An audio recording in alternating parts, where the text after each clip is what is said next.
certainly is resounding 3-0 for Chelsea at home, and obviously a real litmus test for Enzo Maresca and his team against a side like Barcelona. What was it Micah said before the game? He said Chelsea will destroy Barcelona. I thought with Barcelona, they might control the game in terms of the tempo and everything, but if you defend like that, you're going to get punished. And Chelsea punished him tonight. Maresca's doing a brilliant job with the squad that he's got. I still don't think the squad is like... Oh yeah, Mike has shown me. So the fourth in the Champions League group stages as well, league phase. Listen, I still think Chelsea is short in terms of winning the Champions League or the Premier League, but I think Maresca's doing a brilliant job with the squad he's got. It's not a bad squad, it's a good squad, but I think he's doing, well, certainly in the 18 months he's been at the club, I think he's done a brilliant job. A lot of managers find it tough. Don't forget the jump he's made. He's gone from the Championship with Leicester to Chelsea. That is a huge jump for a manager, and some managers find that tough, going from a smaller club in the Premier League to the top of at a top club in the Premier League. But he knows how to coach top-level football. Whether he'll eventually win the Premier League or the Champions League, who knows? There's a lot of competition in both competitions. But this guy he's got here, I think in the next few years, I think this fella's going to be a superstar. I felt that before the game, but I haven't watched him tonight. Obviously, Yamal was on the opposite side of him, if you like, but he's the one who stole the show. Estevao, you talked about him. Thierry, how much do you enjoy watching the young man play? I love a player that has a go at his fullback. When he gets the ball, there is no nonsense. He goes, he turns, he goes, he will see what's in front of him. There is no, like, that's what I'm saying at one point. We were talking about it on the show that we were together, Jamie, the other day. I was like, a guy like that, you have to let him paint. When I say about that, is cooking. Like, you don't go to the house of a painter and tell him to do what he needs to do. Let him paint, and then he will. You said you love the frame or you don't love the frame of what he did, you know, or the drawing or whatever he did. Let him cook. This is what he's doing. Allow him to dribble. Is he painting pictures? Everything. He's painting everything. The way is like, you wouldn't like to play against him. Not because, I'm not saying that you won't be able to stop him, but he's coming at you all the time. He's reminding me of, that's early doors. That's why I think Ryan Giggs was one of the best, because he's coming at you the whole game. Whether he's having a good game or not a good game, he's trying to test you all the time and see if you're going to stop him or not. And that's how it is as a winger. Will the frustration be for you then? Because I think what the point you've been trying to make, I think probably for the last year, is there's not enough players who excite you and get you off your seat. Is the worry that because he's young and he's maybe playing a bit free, that the longer he's with, I'm not saying Maresca, but coaches, that ends up getting coached out of him a little bit? Do you think that's the problem, that it's actually coaches taking this away from players the longer they're sort of with them and in the team? I do think so, because coaches at times are scared of transition, counter-attack, playing against a low block. You know, if you lose the ball too early, you're going to get done being open. But the first quality of the kid is to dribble. Why are you going to take that away? For me to be able to make you tired or take advantage of what I've done, it's like if you stop a boxer to jab. Like, how is he going to work? Like, if I don't go at you 5 to 6 to 7 times, you stop me, how am I going to have the 8th time? You go to the 8th time, you're like, oh, I can see he's tired now. 9th time, he doesn't want me anymore. 10, 11, it's easy. Then I score at the end because you're tired. If I don't make you run and pass the ball all the time, it's an easy job for you as a right back or a left back. Let him cook. Let him play. We need to enjoy this type of players and type of games. You know, I mentioned Michael Olise, Bukayo Saka. It's not always, doesn't have to be scripted all the time. Pass the ball. Don't lose it. Did you say that to them? When you was managing Elise, and yes, I said as well. That's that type of player. I said to Desiree Doué, and I think I said it on the show. I don't remember. I put him on against Egypt. Semi-final, we're losing. I put him on because I think he's very good in 1v1. The game has changed. I needed someone to go and not think anymore. It was very different game. So I said, you come on. Whenever you have the ball, you have a go. I don't really care. I have a go. 1v1 will put you. Do what you have to do. He passed the ball 1 time back, 2nd time back. I said, if you do that again, you come out. I made you just lose the ball. Do something. Next thing you know, after that, yellow, right back, sent off. We won the game. Like, what made you arrive there? Dribbling. So why are you going to speak to the guy in a negative way? Don't do that. Don't do it. I think that the most difficult thing in football, people can have different opinions, but I think actually dribbling. I think even if you watch football, even great teams, they'll only have one player in the team who can really dribble. Most players would get it and pass Nowadays, it. yeah.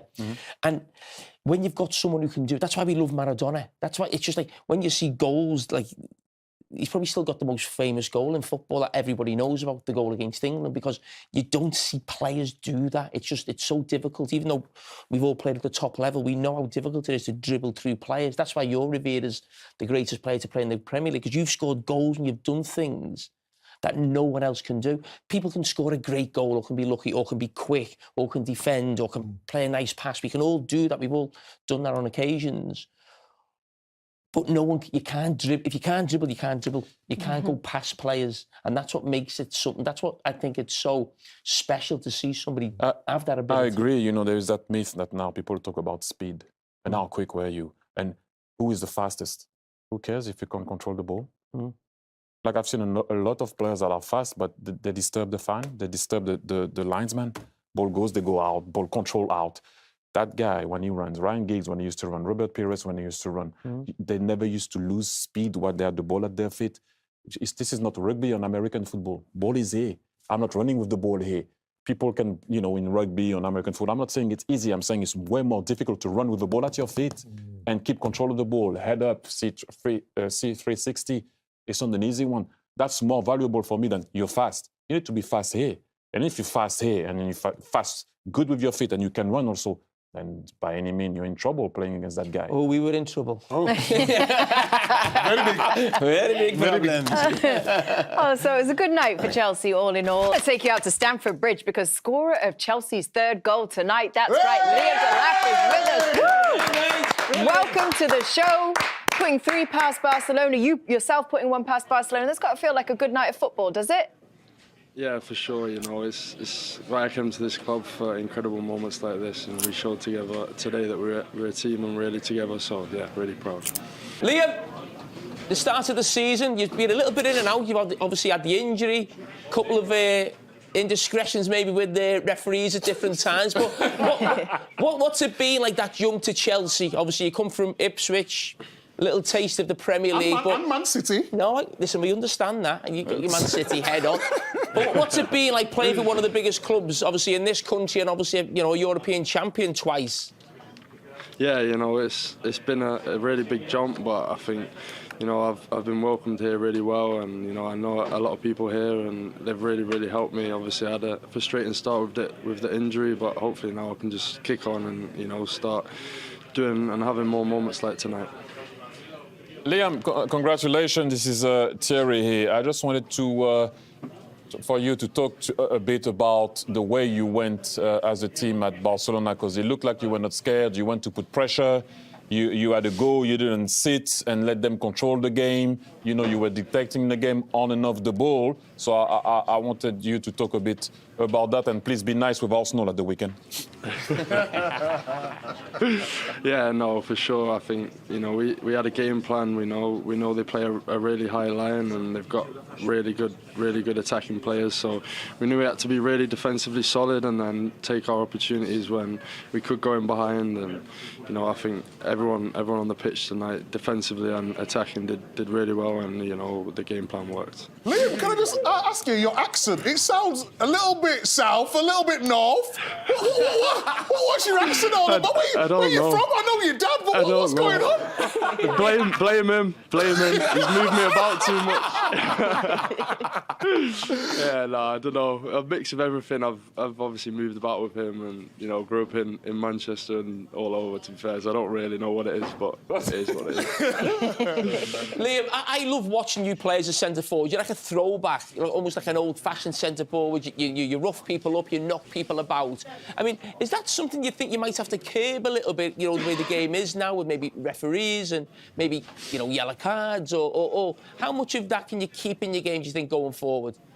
Yeah, I think, you know, I can obviously keep a lot of it. You know, that's been me. That's always been me from, you know, the day I can remember. I've loved bouncing people around and, you know, using my strength. But I think, obviously, like I showed the other week, you know, I've got to be careful because there's lots of eyes everywhere, and, you know, I just got to, you know, sort it out and make sure that, you know, I still keep my strength, but also, you know, I'm sensible with it and don't be giving away silly fouls or giving away getting to the yellow cards and obviously red. Well, what teams don't want to do this season is not just give away silly fouls, is give away silly throw-ins. Now, you know where I'm going with this one. Is there any chance your dad, Rory Delap, could make a comeback at some stage this season in the Premier League? Because it feels like every team in the league wants somebody who can take a long throw-in. Yeah, I know. I think, you know, he'd probably be worth a lot of money nowadays. But yeah, no, he's probably too old now. But you know, he was here tonight, so I'm happy that he was here, and you know, he can watch me now, my little brother. So yeah, I'm sure he's proud. Well, I was about to thank you. The producers want me to thank you, but I've got a couple of more questions. The trim's looking magnificent. Where do you get that done, sir? Just round there. Oh, yeah? The boys. Yeah. Okay. And obviously you must watch the show. I know you're on Instagram and all that, and you know the social media. Do you follow each other? Well, no, I follow him. DMs? I follow him. Oh, have you not followed them back? I've not seen it. I followed him. So you know the show and all that. So we want to know who's your favourite on the show. I don't know. City connections. I might have to stick with that. Oh! Say it loud and proud, baby. But on a serious note, congratulations. Thank you. All the best for the rest of the season. You guys be nice with Arsenal. Be nice with Arsenal, guys. I'm not sure. Congratulations. Great achievement Thank getting you. that goal Thank you, against thank Barca, you, mate. thank Well you. done. Yes, sir. Thank you. Liam, thank you so later. much. Good to see you. Thank you. Bye. Lovely. If you met him on holiday, would you say he's a very nice lad? He looks a Would. nice boy, doesn't he? Yes, he does. Yeah. What defines a nice lad? You can just look at them, you can tell. What do you mean? You can see it in his eyes. He's Salt to the earth. So why McTominay's a Yeah. nice lad? Why? Because He looks humble. Okay. He's not giving it big time. Do I look He's not humble? buying big fancy watches and silly cars. Says a man with a Rolex on.